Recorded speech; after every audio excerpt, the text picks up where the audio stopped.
guys, it's your best fight friends. I'm Kelsey. That's Rachel. UFC 259. Polish power prevailed, Rachel. It did.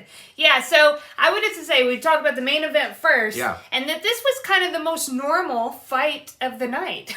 Yeah. Like, nothing, like, super crazy Nothing happened. wild happened, We yeah. had It was fun, pretty too. even fight. I was really interested. You know, here you have Adesanya coming up, trying to do something, you know, really achieve, like, a special mark by getting a title in two different weight classes. Yeah. And then you have Yan, who's on this, like, he's on a tear. Stellar tear. And who was gonna, you know... Who? Who was gonna... Who would prevail? Yeah. Now... Of course, and it ended up being Yan. Izzy was a big favorite heading into the fight, and he was moving up to face a light heavyweight champion. But here's the thing about Yan. Yan has been steadily knocking fools out and winning fights where he was the underdog. Now, he didn't knock Izzy out, but I thought, especially after what he did in rounds 4 and 5, the championship rounds, taking him to the ground and controlling the action, he definitely deserved the win. He got it on the judges' scorecards, and he retains his light heavyweight belt. Rachel, what'd you think? What'd you think? I liked it. Here's what I liked. First of all, when the fight began, I compared Adesanya to General Grievous. Hashtag nerd alert.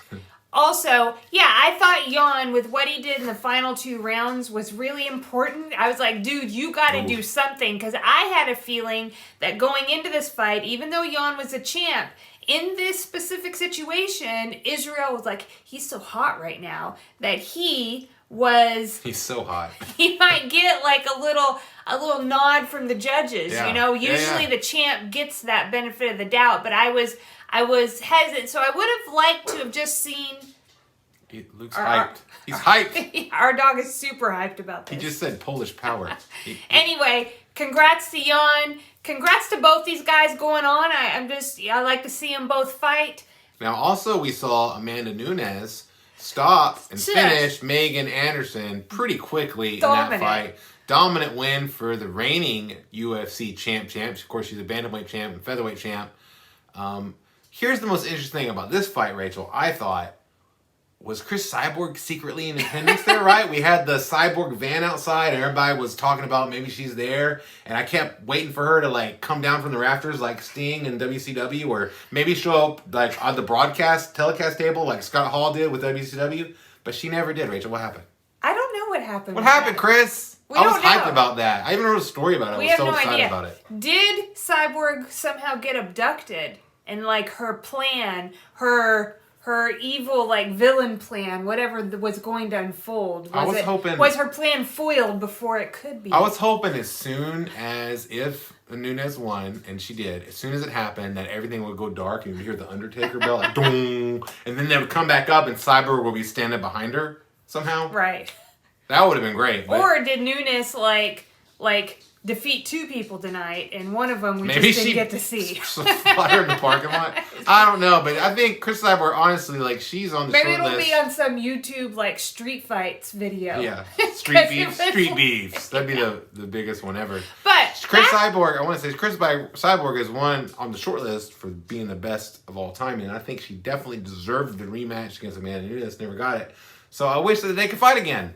Yeah, I mean, what else are you going to do? Like, I want to see Nunes fight people, and she's cleared out her divisions, right? And trying to come up with people who just get good enough that they're like, yeah, I'm ready for Nunes. But it turns out maybe they're not quite ready yet. Did we call her Megan Anderson or Megan? Did I say Megan? I don't know. Megan Anderson didn't win the fight. No. I think it's important to note that she was fighting arguably the best ever. So, and it's hard to come into that. That's a lot of weight, and we've talked about this before. Seeing fighters come in against somebody who's known to be so great and so good. So in boxing, it'd be Floyd Mayweather, Manny Pacquiao, and Nunes is in that category, right? And so I could see it, and I wasn't the only one that could see it, because other people on Twitter commented the same thing. There was actually, I think it was Daniel Cormier, on the broadcast, commented that there was a look on Megan's face, like in her eyes, that looked like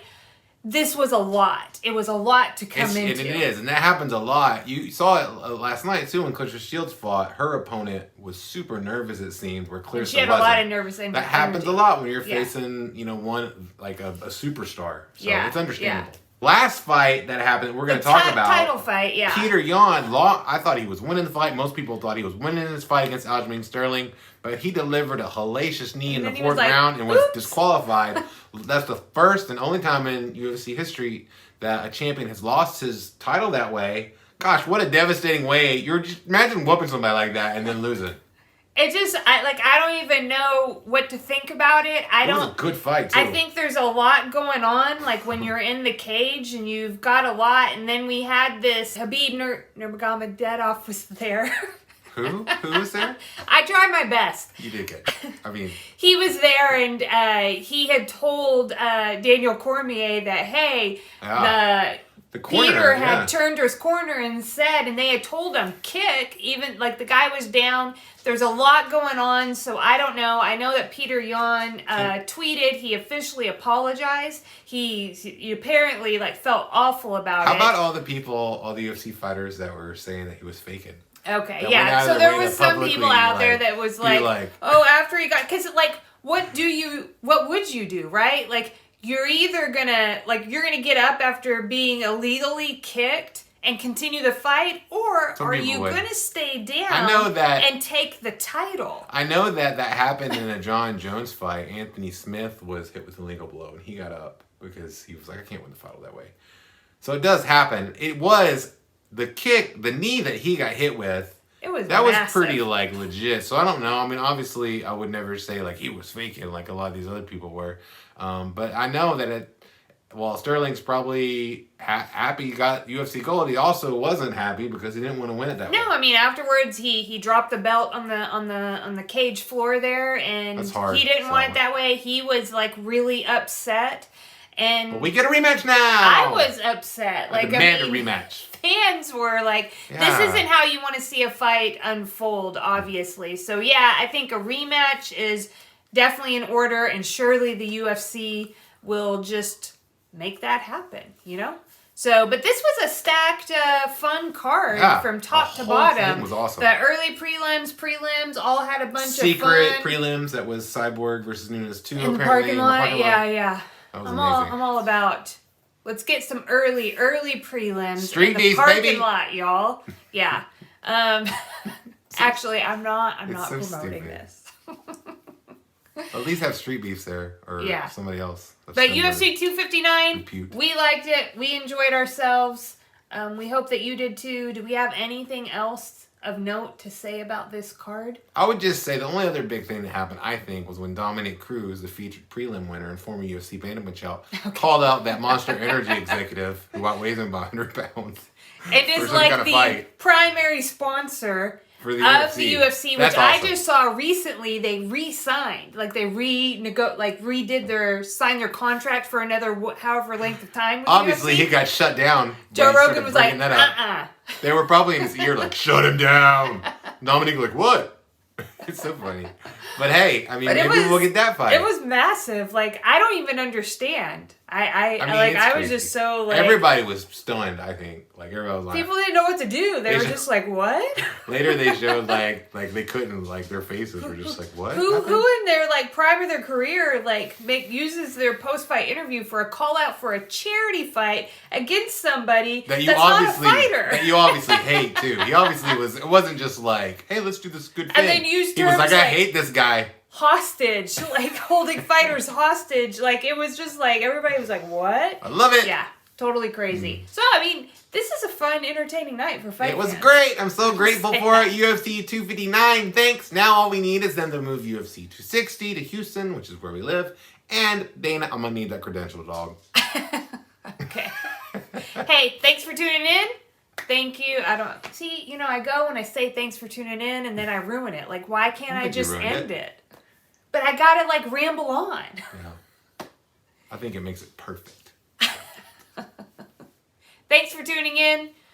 And I'm still doing it. I'm doing it again. Oh my gosh. Even more perfect. And. Did you want to finish off the thing with a Ramblin Rachel?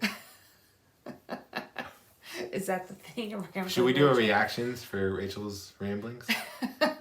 Just like a vicious circle.